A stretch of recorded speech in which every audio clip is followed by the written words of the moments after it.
decisions, and actions. It keeps our hearts and minds focused on what is right and pleasing to God. Ako nang nagkahanap sa therefore, makita ka na ang atong pakatuan.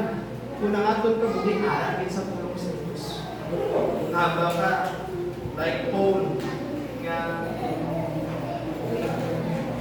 kinubangon sa Ginoo, natapos siya talaga nun, nabangon sa Ginoo. The heart and mind must be constantly nourished by the Word aligned with God's will. Tumaastahan kita rin, pasensya kita mo, okay lang sa inyo ang madugay-dugayan? Okay lang? Sige. 3 minutes? 30 minutes? Okay. Now, amo na yung resulta kung nag-obey ka sa pulong sa Diyos. In verse 8, kaya po that we may observe to do according to all that is written therein, for us to transform and renew. Nag-transform kita in Romans chapter 12 verse 2. Nag-transform naman doon. Kung una-una, kagagay puson. Kung ara ang pulong sa Ginoo for aton pinasunod, pina-apply sa aton kapuin sa aton. The more we immerse ourselves in the book of the law, the more our minds are renewed, leading to transformation in character, values, and action. It shapes us into the image of Christ. It shapes us into the image of Christ. Ang nagani ko abyan, kung ikaw ay ako, kung ikaw ay bata, tunduin sa pulong sa Diyos. Malanggaon niya ang pulong sa Diyos. Malanggaon niya ang Ginoo. Agud sa iya kapag mahul, hindi ka na mahulayan. Kung magkaparangga niya ang pulong sa Ginoo. Nagpunta ako sa doon pag-research sa Baratakpero sa ilang eskwelahan for almost 2 years din. 2 years, and we believe nga ang Ginoo nagapagkuya sa tao. Hindi kita. Tandaan niyo man nga ang Ginoo ang nagapagkuya. And at the same time, ang Ginoo nagapatubo sa ilang anak sa Diyos. Ugay sa Diyos. And so, makita namon, and nag-ano kami, nag-panther, wala mong magwa sa mga kabataan, eskwelahan natin, ito mga sungayan, yapon. Ito sa classroom, okay. Pagkuha sa game, alam, mabatiya mo rin ito kung anong ilagin ng pangambal. Ihambaw ko sa ila, ang Ginoo natin sa free. Yung hanan. Italimitado lang. Miskan alam na lang sila patudlo, ang ilang isip, para sa imo yan, pumati lang. Pero kung ang bata, hindi kita manurture sa ilang malayo sa pulong sa Diyos, useless na yan. Bibling, nga ang education, hindi lang nag-start sa eskwelahan. Education, nag-start man sa malayo. And at the same time, ang ilang kapuhi nga pagpapagod sa pulong sa Diyos. Nag-start niya po sa Gilikana.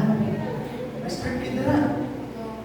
Ano lang katulog sa mga teachers sa school, pero pag-abot sa balay, ang influencer sa kabataan, hindi man sakto, di ba? Agree ko hindi. Ako lang dapat sa balay, tutuan din ang bata sa pulong sa Diyos.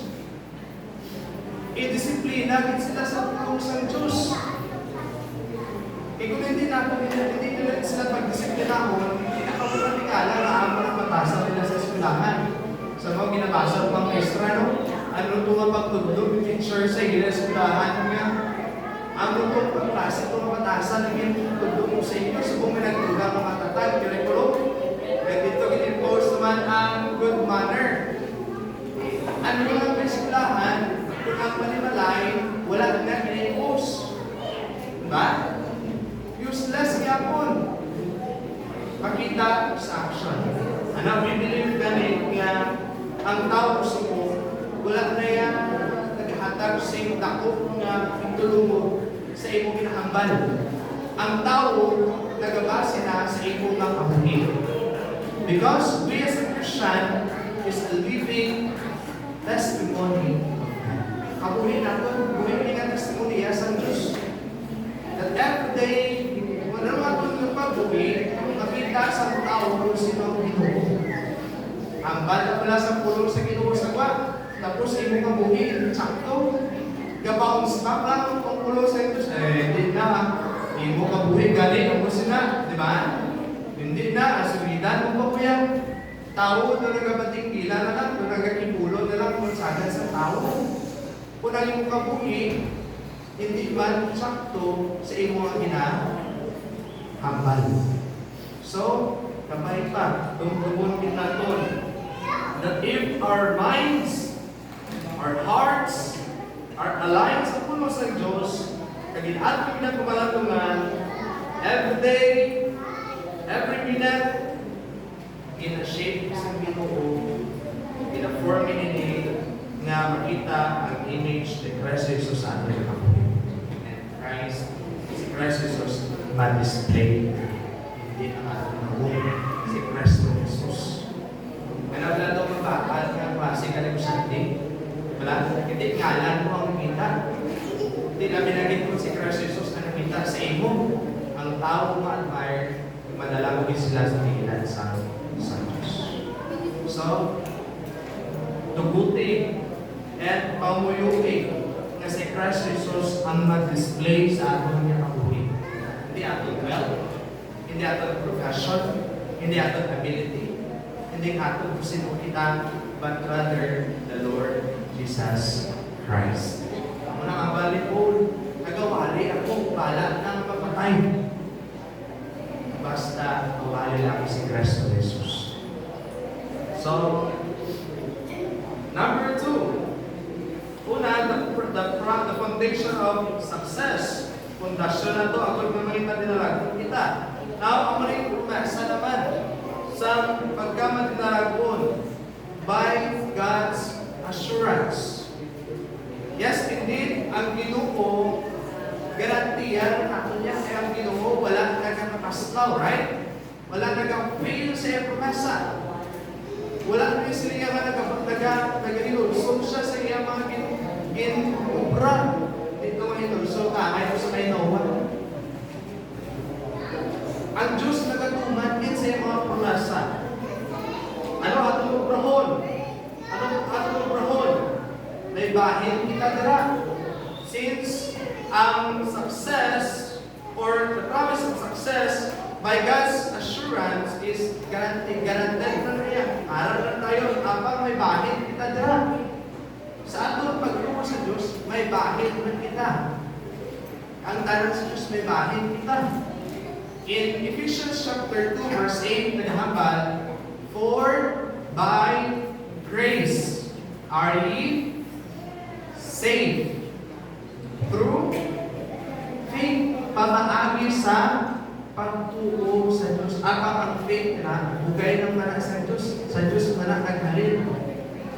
So, decision making naton ng mga katawan kabay mag-align na sa puno sa Diyos in order for us nga aton malapot ang luyag nga kumanot sa Diyos sa aton kabuhi. Parang iyang promesa in John chapter 10 verse 10. Ang kawatan nagkari ang pagpangawat, magpatay, magpatuba. Abang ang manuluwas, nagkari sa panuwas, nagtagaan ikaw sa ilugana ng kabuhi. If our life is aligned, if makamake kita sa decision, commitment, ng ating na kabuhi, inalagad nato ini sa Ginoo. There is a human responsibility. May role kita sa atong kagtanan sa Diyos. Hindi man siya bugsulingon nga sa aton nga kusoghan, but by grace mo yapon, bugay man yapon sa Diyos ang aton pagagamiton sa aton pagkikbahin sa Ginoo. We play an active role in our success by making godly choices. And number 3, last 3, pag-usa na kita. The strength of success, the foundation, the assurance, and aring usog. Ano pala ini? Ang presensya sa Ginoo. Ang presensya sa Ginoo. God's presence. God's presence. In verse 9, in verse 9, ang niya, after I commanded thee, be strong and of good courage. Be not afraid, neither be thou dismayed, for the Lord thy God is with thee, whithersoever thou goest. God promised Joshua nga ang Ginoo mag-aupod sa iya. And so, God commanded Joshua to be strong and courageous because ang Ginoo para sa iya. Upod niya. And makita natin si Joshua nag-alang-alang pa. Nag-alang-alang pa kani, di ba lang? Nagpangulungan pa siya sa inhatag sa iya ang responsibilidad nga ining mga Israelites people iyakan pakadto sa promised land. Joshua knows kung ano mabukat ang responsibilidad. Ilapit agad sa pagpanglakato nila sa wilderness. Kung ano matiga, tulo ang ining mga Israelimon. Rason nga ining si Moses nakasala sa Diyos. So, si Joshua dito hindi tani. Abang ang Ginoo nagpromesa sa iya. Nga ang Ginoo mag-aupod sa iya. And siya, as I was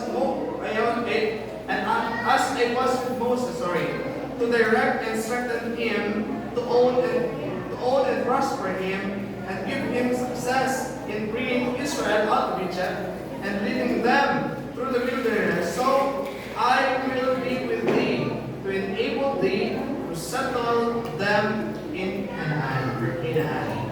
So si Joshua naging sensible rin nahanungod sa iyang imtangan. Ito ko nagkita niyang responsibilidad.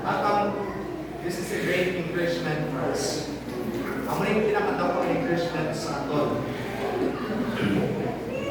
No, it is a great comfort to us na may sa bago ng generasyon ng mga tumuluo sa Ginoo. And Christian, or kita mga tanan, that the same grace which was sufficient for those that went before them, or for us. The same grace, same guide, same God, ang ato sumong inaalagad, inaalagad man sa ato mga fathers and faith. So therefore, hindi ka magkahadlok. If you have problem, struggles, doubt, sa mga circumstances, hindi ka magkahadlok. Labihin sa ating mga minister, hindi ka magkahadlok sa pag-offer sa iyong kabuhay sa Diyos. Because the same God that we have sa Ginooman na ginagawa sa ating mga fathers and faith. So, utod sa Ginoo, dumdumon pagid ang Ginoo nagkaman sa aton to be strong and good courage. And also, naghatag sa aton sa kasagutan that the Lord your God is with you wherever you go. We see there the omnipresent, omniscient, and omnipresent God na nakaupod sa aton day by day. Kung natin ma-realize na ang Ginoo nagaling harap sa aton, may argumentation rin, may argument rin against covetousness. Against covetousness in Hebrews chapter 13 verse 5. But you know what? Kabay pa nga makuntinto kita sa presensya sa Diyos. Kaya Diyos hindi magtiya sa atin. Yung pagkabutang, ining bagay, matula, ining matungtukon, ining sa. Diba lang? Ining balay, marumpag, bagtukon sa bagyo. Tanan pagkabutang, mga tula ini. Apang ang Ginoo, maraming kabilang. I will never leave you nor forsake you. Therefore, abay makontento kita sa presensya sa Diyos. Malipay kita sa presensya sa Diyos. And masatisfied kita sa atong Ginoo Jesus. Because the greatest success atong na-explain siya sa kamuhi kung may binuod kita sa atong puso. Ako na pinakatako, pinakapahol nga success, pinahamon ko na ito sa stinga. So kabay pa kung sa Ginoo, padayon kita, maglupamanatong sa pulong sa Diyos, kang magsalig sa iyang pasensya sa atong kamuhi, and dito sa iyang pasensya. Kabay pa ang Diyos, pagkakamayan sa iyang pulong, salamat ulit, Bugad, sa iyong pulong. Salamat sa kapuhin, Joshua.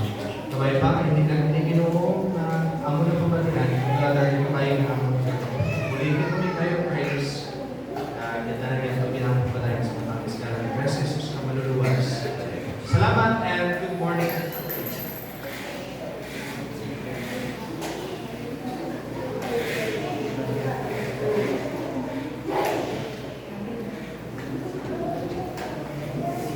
Higit sa pulong sa Ginoo, nagsasalita tayo, magagawa ko pa sa ato